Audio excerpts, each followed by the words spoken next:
Bonjour à tous. Aujourd'hui, on fait quelque chose d'un peu spécial. On a la chance incroyable de s'asseoir, en quelque sorte, avec l'homme derrière la légende, Adam Smith lui-même, pour essayer de séparer le vrai du faux dans son œuvre. Alors, Monsieur Smith, merci de vous joindre à nous pour cet exercice. Bon, allons-y, rentrons dans le vif du sujet avec l'idée qui vous colle à la peau. On dit souvent que pour vous, le monde se résume à une sorte de chacun pour sa peau, que tout est motivé par l'égoïsme pur et simple. Est-ce que c'est vraiment ça, votre pensée? Eh bien, c'est une simplification, une grande simplification. Ce que j'ai écrit, c'est que dans la vie de tous les jours, ce n'est pas de la bienveillance du boucher ou du boulanger qu'on attend notre dîner, mais bien du fait qu'ils pensent à leur propre intérêt.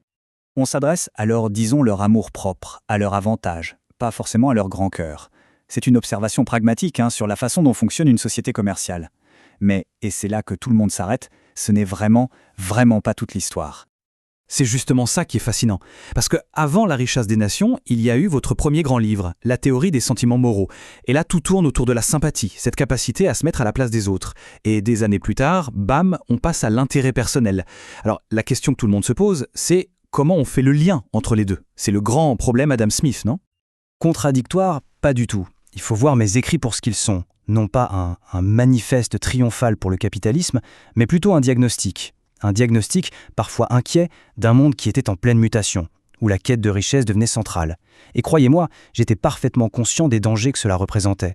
Donc, loin d'être un simple supporter du capitalisme naissant, vous étiez en fait un de ses critiques les plus lucides.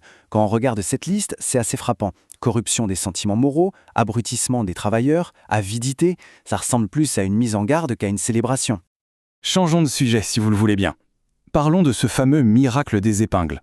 C'est l'exemple que tout le monde connaît pour parler de la division du travail. Ah oui, l'idée est toute simple en fait. Prenez un ouvrier. Seul, il aura bien du mal à fabriquer ne serait-ce qu'il seule épingle dans sa journée. Mais si on divise le travail, vous savez, l'un tire le fil, l'autre le coupe, un troisième fait la tête, eh bien là, les résultats deviennent absolument spectaculaires. Et quand on regarde les chiffres, c'est juste fou. Plus 4800% de productivité.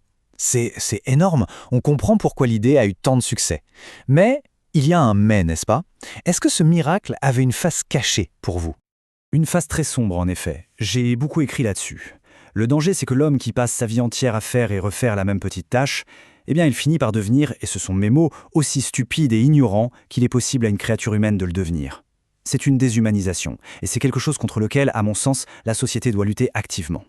Ça nous amène à une autre caricature, celle du laisser-faire absolu. On vous présente souvent comme l'ennemi de l'État, comme si pour vous, le gouvernement devait juste s'effacer.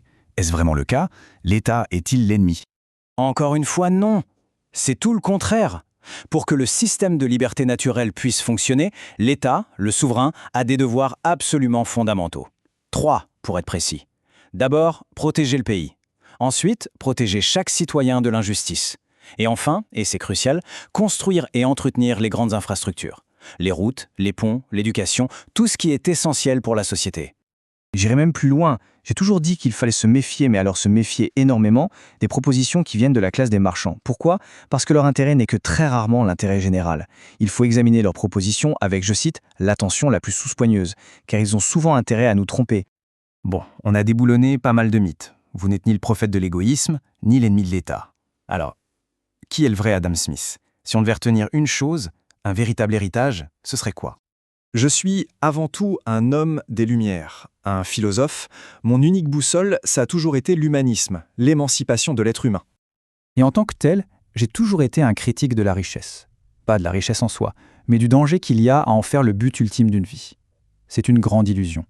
On finit par confondre les moyens, ces bibelots d'utilité frivole comme je les appelais, avec la seule fin qui vaille, une vie bonne et heureuse.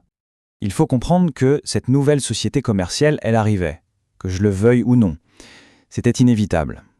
Mon œuvre, c'est donc un pari sur l'avenir. Le pari que, malgré tous les dangers que j'ai décrits, il était possible d'orienter ce système vers plus de liberté et d'émancipation pour tous. Monsieur Smith, un grand merci. Ce qui ressort de cet entretien, c'est que l'Adam Smith des textes est bien plus complexe que la caricature qu'on en fait. Au fond, son plus grand héritage, ce n'est peut-être pas un mode d'emploi de l'économie, mais plutôt une question fondamentale. Comment peut-on vivre une vie morale au sein de ce système? Il a fait un pari sur nous. La question maintenant, c'est de savoir ce que nous allons faire de ce pari.